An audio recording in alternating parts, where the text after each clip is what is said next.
Hey, what's up everybody? Rob here from REdisCOVERY. On today's video, I want to talk about a question I get asked pretty often, and that is, what is it that made you want to get clean and fight back against your addiction? And what is the best approach to help somebody else who is currently battling addiction? So let's get right to it.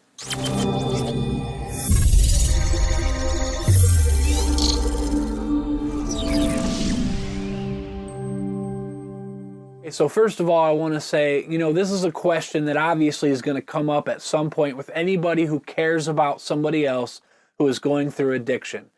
And it's natural for somebody to want to ask another person who has been through addiction and has seen through to the other side and has basically successfully, gotten over it, so to speak. But the unfortunate thing about that is a lot of times people are looking for that one magical answer, or, they think that because somebody was able to escape those demons and the chains of addiction, that whatever they did, they're going to take and hand it to this person and it's going to work for them. And that's almost never the case. And that's really unfortunate to say, because when I first got clean, that's exactly what I thought was going to happen. I thought to myself, I discovered something magical. I discovered the will and power to want to survive and fight back against the most excruciating, painful experience ever, which is withdrawals and detox. And I thought I was going to go around and just start saving everybody. And unfortunately, that wasn't the case at all. It didn't work that way at all. What I did find over the years of meeting different people in different walks of life is everybody's addiction is complexly different. The underlying reasons of how they ended up in addiction to begin with are very different, and the way those people deal with things emotionally are very different as well. This is why we have some people go into a form of treatment and absolutely doesn't work and falls apart, and they end up just abusing that treatment process, and another person goes into that same treatment process and completely turns their life around. But the unfortunate thing is we only pay attention to when it doesn't work, so, and then we end up creating bad names for some of these forms of treatment. But anyways, let's talk about what I've learned over the past 7 or 8 years on how to take one person who has successfully escaped from the chains of addiction, their experiences, and carry that over to another person who is currently battling addiction and to try to help them.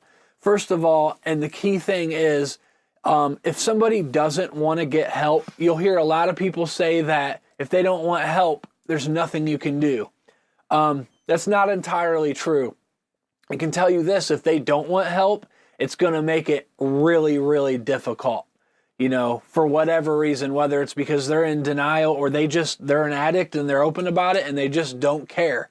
But, if they want help, it's a totally different story. But if they don't want help, don't let anybody tell you that there's nothing you can do, because you can always inspire people. You can always motivate and influence people to dig deep and find that drive to want to change their life. I've seen it with my own eyes. It's rare, but it happens.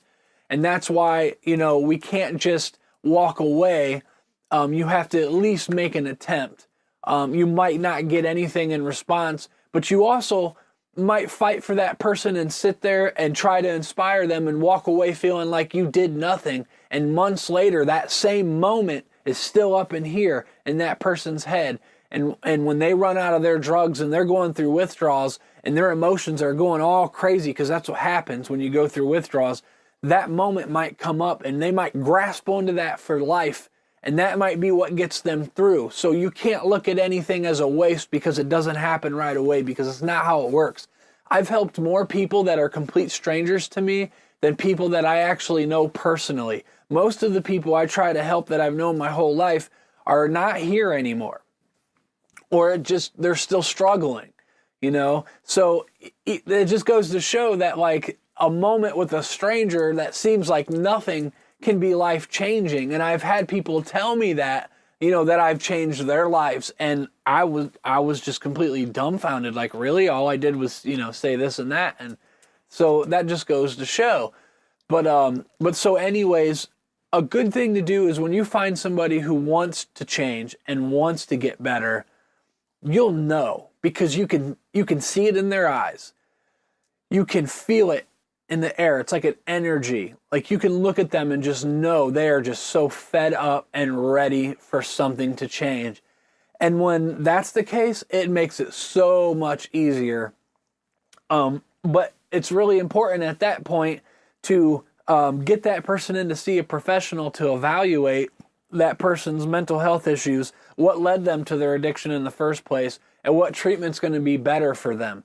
You know, NA and AA works wonders for some people. For other people, it did nothing for, you know, and there's different processes that people can go through to get them to where they're ready for stone cold sobriety or whatever. So it really just depends person to person. And you can do as much evaluating as you want on your own and kind of come up with a plan, but leave a lot of that to the professionals because, you know, they're trained to know what to do. A lot of people ask me, you know, why don't you work for, you know, a rehab or a recovery company or something like that? And the thing about it is I do what I do because I have no limitations. There are no rules for what I can and can't do. If I work at one facility, I can't, if I have a different idea of what I think that person might need or what I might need to say to that person at that time, I can't do that. What that means is, you know, one person might go to medicated assisted treatment, for example, Suboxone, and they can't control themselves. They run out of pills, they sell their pills, they do heroin, or they're snorting them or injecting them, they get high. Even if they're on a good program that requires counseling and drug tests every week, they're failing them, whatever, so be it. That's how it is. You take another person who's ready to get clean, who has a little bit more willpower and control, and you put them in that same program, and they turn their entire lives around. They go from jobless, no money, no family, no trust, skinny, unhealthy, malnourished, just all the negative things you could think of. And just from being put on Suboxone and not having to wake up every day and lie and steal and rob and chase drugs and money and do all these shady things, they now have all this time to spend towards building their life back up, getting a job, saving their money, catching up on bills, paying people back, spending time with loved ones. And this gives them a moment, those moments, to remember what they had missed out on, what has been gone. And sometimes that right there is what saves people's lives.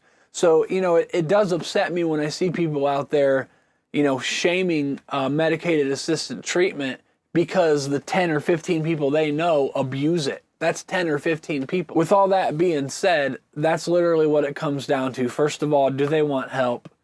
If they do, you got a better chance at helping them. If they don't want help, how can you inspire them and influence them?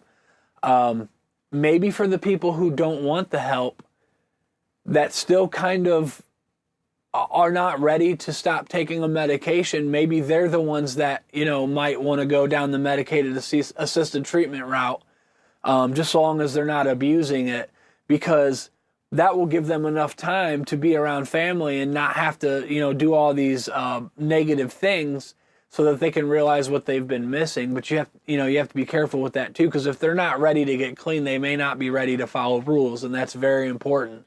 But so another thing a lot of people don't know is, for instance, a medicated assisted treatment.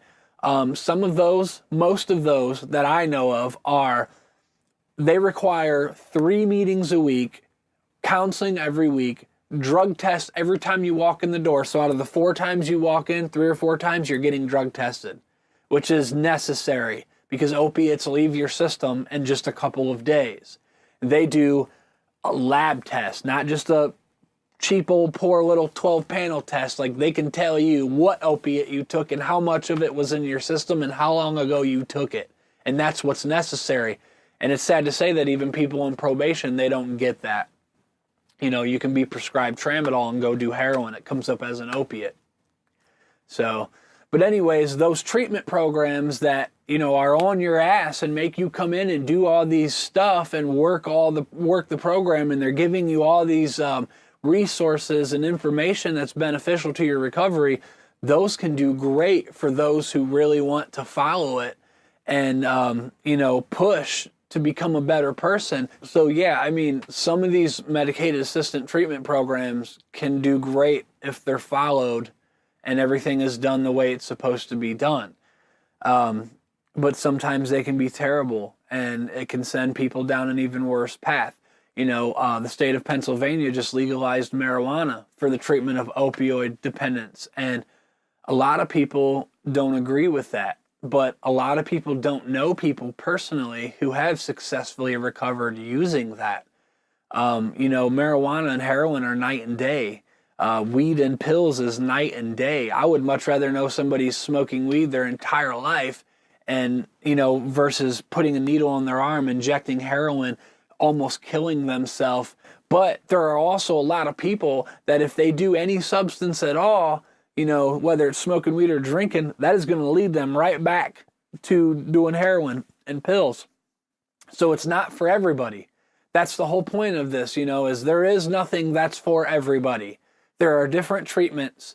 Some work for some people and some are horrible for different personalities.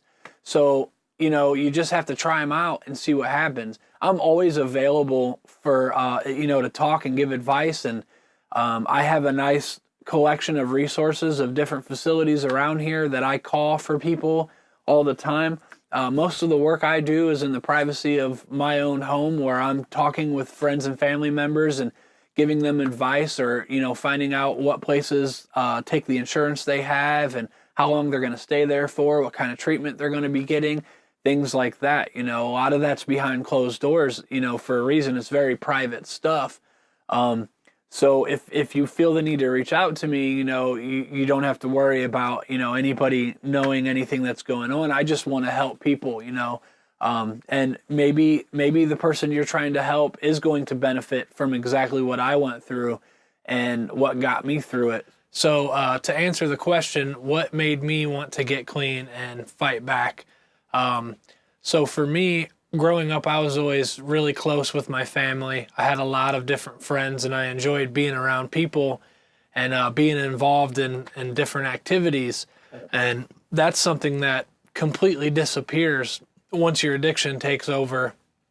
I went from having a lot of friends to no friends, and the friends that I did have weren't really friends at all. They were just other addicts who I used with, or you know, we schemed together to plot to come up with ways to get more drugs or money to get more drugs. In my family, they didn't, you know, want to be around me either. I was unrecognizable to them. I was nothing like who I was before at all. So that for me, over time, it caught up with me once I realized that everything I had before and the connections I had with people and the relationships I had with people was completely destroyed, and I owed everybody money and everything had just went to hell. I became overly depressed to the point where even taking all these drugs was not making me happy anymore. You know, I just missed my old life and I missed feeling wanted and I missed having friends and family around. So that was the core reason, along with my resources had run dry pretty much from owing everybody money. And then the doctor that I had, who was pretty much prescribing me whatever I wanted, was shut down by the DEA. So a combination of both things. And to this day, I still do wonder if, you know, if my doctor had not got cut off, would I have still gotten clean? Would I have continued to use? And for how long would that be? I'd like to believe that I wouldn't have, and I still would have quit, because you do have to have the drive to get there. So, but that's what got me to want to get clean. That's what made me start fighting back. So, as far as what can you do for other people? Well, that depends on the person, their background, how they got to their addiction in the first place, and what you can do to kind of help heal the underlying mental health issues to help them proceed a lifestyle that doesn't include addiction. I'm going to leave the comment section below open for anybody, just in case anyone has any other ideas or suggestions for people on how to get clean or how to help somebody who doesn't want to get clean or does want to get clean. in any scenario. So that's all I have for today. I know it's been a long time since I've done any videos. I currently have over 20 or 25 videos that need edited. I've just been super busy with music projects and work lately, so hopefully I'll get to those soon. So until then, I'll talk to you later.